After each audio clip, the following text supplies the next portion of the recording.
पवन तूफान और चक्रवात। उड़ीसा के तट को 18 अक्टूबर 1999 को एक चक्रवात ने पार किया था। इस चक्रवात का पवन वेग 200 किलोमीटर प्रति घंटा था। चक्रवात के 45,000 भवनों को तहस नहस कर दिया, जिससे 7 लाख लोग बेघर हो गए। तो एक चक्रवात आया था 18 अक्टूबर को उड़ीसा में, जिससे क्या हुआ, वो चक्रवात जो था वो बहुत तेज़ी से आया था, जिसने बहुत सारे घर को एकदम बेकार कर दिया और उससे बहुत सारे लोगों के घर टूट गए। उसी वर्ष 29 अक्टूबर को 260 किलोमीटर प्रति घंटे की पवन वेग से पुनः एक चक्रवात उड़ीसा में आया और उसके बाद ही 29 अक्टूबर को फिर से 260 किलोमीटर प्रति घंटे की वेग से फिर से एक चक्रवात आया था। इससे साथ ही 9 मीटर ऊंची समुद्री लहरें भी तट से टकराई थीं। हजारों लोगों ने अपनी जान गंवा दी। काफ़ी सारे लोग उसमें क्या हो गए थे, मर गए थे। करोड़ों रुपए की संपत्ति नष्ट हो गई और जब चक्रवात आया तो उसमें बहुत सारे पैसे बह गए। काफ़ी सारी चीज़ें, सबकी जो संपत्ति थी, जिसने घर बनाए थे अपने बड़े बड़े, सब कुछ तहस नहस हो गया। चक्रवात ने कृषि, परिवहन, संचार और विद्युत संभाग को भी प्रभावित किया था। कृषि, जो लोग खेती बाड़ी करते थे उनके पूरे खेत तबाह हो गए। परिवहन, काफ़ी सारे जो व्हीकल्स थे, जो कार वगैरह थी, वो सब तहस नहस हो गई। जो संचार, जिससे हम लोग बातें वगैरह करते थे, टेलीफोन लाइन, सब कुछ बेकार हो गया। वहाँ की विद्युत धारा भी, जो लाइट वगैरह आती है, वो भी खराब हो गई। लेकिन चक्रवात होता क्या है, ये कैसे बनते हैं, ये इतने विनाशकारी क्यों होते हैं, यही सब हम लोग इस चैप्टर में पढ़ेंगे। हम वायु द्वारा होने वाले कुछ क्रियाकलापों से आरंभ करते हैं। ये क्रियाकलाप हमें चक्रवात से संबंधित कुछ मूलभूत विशेषताएं को स्पष्ट करने में सहायक होंगे। इससे पहले कि हम क्रियाकलाप आरंभ करें, याद रखिए कि गतिशील वायु पवन कहलाती है। जो बहुत तेजी से हवा चलती है उसे हम लोग क्या कहते हैं, पवन। अब 8.1 वायु दाब डालती है। जब किसी क्रियाकलाप में कुछ कर्म करना हो तो बेहद सावधानी से कार्य करना चाहिए। अच्छा होगा यदि ऐसे सभी क्रियाकलाप आप अपने परिवार के बड़े सदस्यों की उपस्थिति में करें अथवा इन्हें अपने शिक्षक की उपस्थिति में करें। इन क्रियाकलापों को आपको पानी उबालने की आवश्यकता पड़ेगी। ढक्कन वाला टिन का एक डिब्बा लीजिए, इसे पानी में लगभग आधा भर लीजिए। तो हम लोग क्या करेंगे, एक टिन का डिब्बा लेंगे, उसमें हम लोग, और ये जो भी हम लोग एक्टिविटीज़ करनी है वो अपने घर वालों के साथ करनी है या फिर कोई साथ में बड़ा हो, क्योंकि इससे आप क्या हो सकता है, जल भी सकते हो। तो हम लोग क्या लेंगे, एक टिन वाला डिब्बा लेंगे। डिब्बे को मोमबत्ती की लौ पर तब गर्म कीजिए जब तक कि पानी उबलने ना लगे। तो एक हम लोग उसके नीचे मोमबत्ती जलाएंगे और उसको, डिब्बे के पानी को तब तक गर्म करेंगे जब तक उसमें उबाल ना आने लगे। पानी को कुछ मिनट तक उबलने दीजिए, मोमबत्ती को बुझा दीजिए। जब वो कुछ देर उबल जाए फिर मोमबत्ती को क्या करना है, बुझा देना है। तत्काल ही डिब्बे का ढक्कन कसकर बंद कर दीजिए। उसके बाद जो डिब्बे का ढक्कन है उसे टाइट से एकदम बंद कर दीजिए। गर्म डिब्बे को बंद करने में सावधानी बरतें, और जो डिब्बा होगा आपका टिन का है तो वो काफ़ी गर्म हो जाएगा, तो उसे बहुत आराम से बंद करें, किसी कपड़े से या फिर पकड़ के बंद करें। अब डिब्बे को सावधानी से धातु के गहरे पात्र अथवा वॉश बेसिन में रख दीजिए। फिर उसको कहीं पे जाके आप जो सेफ जगह आपको लगेगा कि वहाँ पे रख दीजिए। डिब्बे पर ठंडा पानी डालिए। क्या डिब्बे के आकार में कोई परिवर्तन आया, जो डिब्बे में, फिर आप क्या करिए, ठंडा पानी डालिए। क्या आप गर्म जल से भरा डिब्बा जिसे ठंडा किया जा रहा है, तो हम लोग ने क्या किया, डिब्बे में पानी डाला। क्या आप अनुमान लगा सकते हैं कि डिब्बे का आकार विरूपित क्यों होता है, तो वो एकदम से क्या हो जाएगा, उसका जो आकार हो जाएगा वो बदलने लगेगा।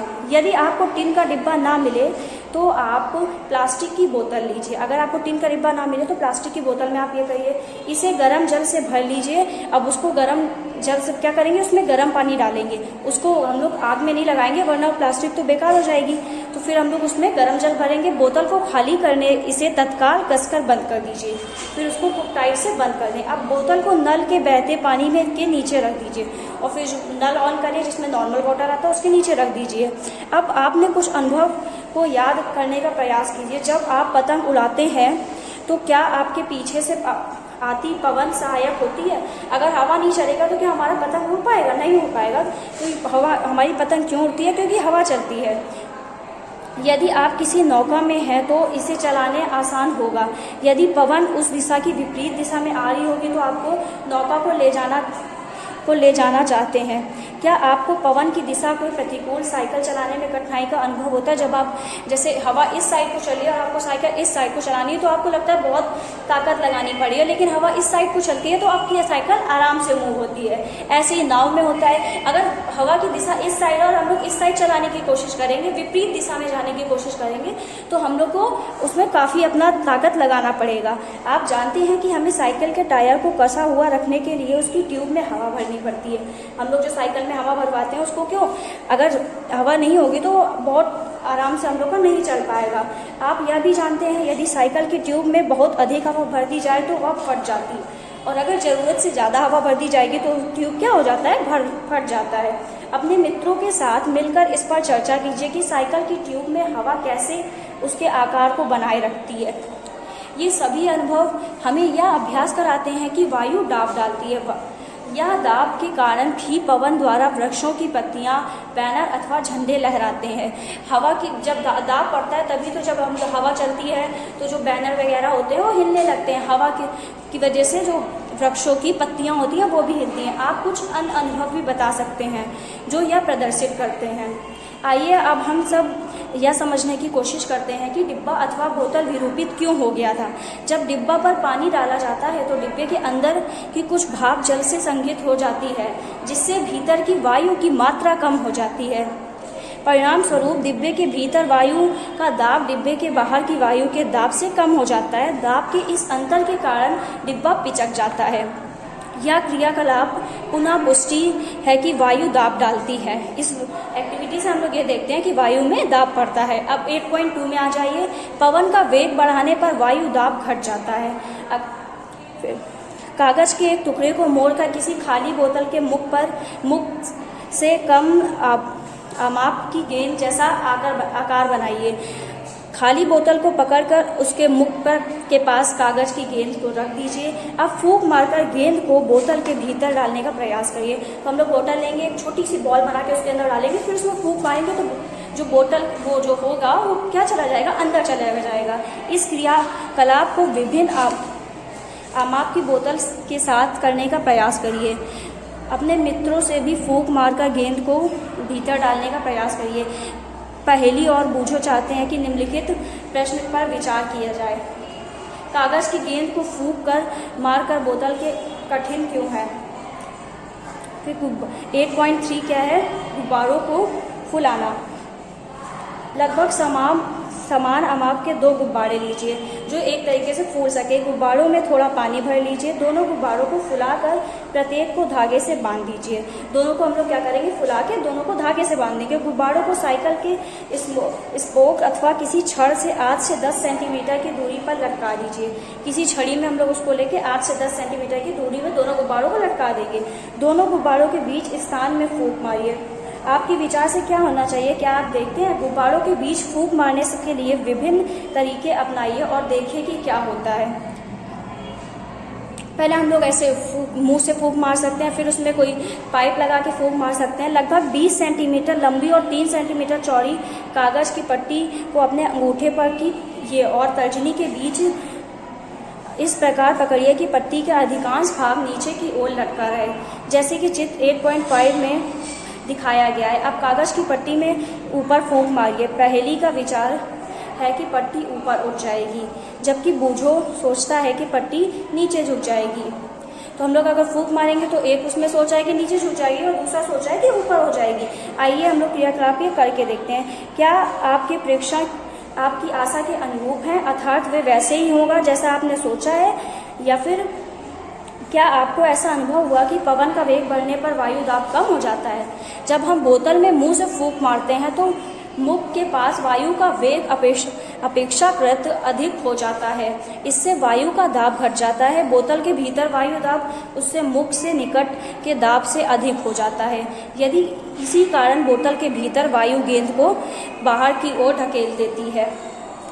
क्रियाकलाप 8.3 जो हम लोगों ने देखी थी, में आपने देखा कि जब गुब्बारों के बीच फूंक मारते हैं तो वे एक दूसरे की ओर आने का प्रयास करते हैं। ऐसा कैसे होता है? यह तब भी संभव है जब गुब्बारों के बीच के स्थान को वायु का दाब किसी तरह कम हो जाए। तब गुब्बारों की दूसरी ओर का दाब इन्हें एक दूसरे की ओर ढकेलेगा। क्रियाकलाप 8.4 में हमने क्या देखा था, आपने देखा कि जब हम लोग ने कागज़ की पट्टी के ऊपर फूंक मारी तो वह ऊपर की ओर उठ जाती है। पुनः ऐसा तब भी संभव है जब कागज़ की फूंक मारने पर पट्टी ऊपर के दाब को कम हो जाता हो।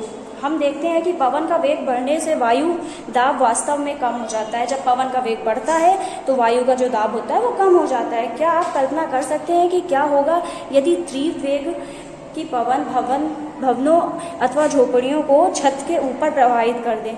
यदि छत कमज़ोर होती होगी तो ऊपर उठ जाएगी और पवन उसे अपने साथ उड़ा ले जाएगी। अगर छत हम लोग की बहुत कमज़ोर होगी तो क्या होगी, वायु की वजह से वो ऊपर हो जाएगी और हवा उसे अपने साथ उड़ा ले जाएगी। तो इसे अपने मित्रों से बातें कीजिए। आइए अब हम सब समझने का प्रयास करें कि पवन कैसे बनती है, या वर्षा कैसे लाती हैं, और कभी कभी यह विनाशकारी कैसे हो जाती हैं। पवन कैसे बनती है और इसकी वजह से बारिश कैसे होती है, और कभी कभी वो चक्रवात क्यों आ जाता है। आप यह जानते हैं कि गतिशील वायु पवन कहलाती है। जब बहुत तेज वायु चलती है तो उसे हम लोग क्या बोलते हैं, अभी हम लोग ने पढ़ा था, पवन बोलते हैं। पवन सदैव अधिक वायु दाब वाले क्षेत्र में कम वायु दाब वाले क्षेत्र की ओर बढ़ती है। जहां अधिक वायु दाब होता है उससे कम वायु दाब वाले क्षेत्र की ओर पवन बढ़ती है। वायु दाबों के बीच जितना अधिक अंतर होगा पवन का वेग उतना ही अधिक होगा। लेकिन प्रकृति के विभिन्न क्षेत्रों में वायु दाब की भिन्नता कैसे उत्पन्न होती है, क्या तापमान की भिन्नता कारण ऐसे होता है? निम्नलिखित क्रियाकलाप समझने के लिए सहायता करेंगे। 8.3 गर्म किए जाने पर वायु का प्रसार होता है।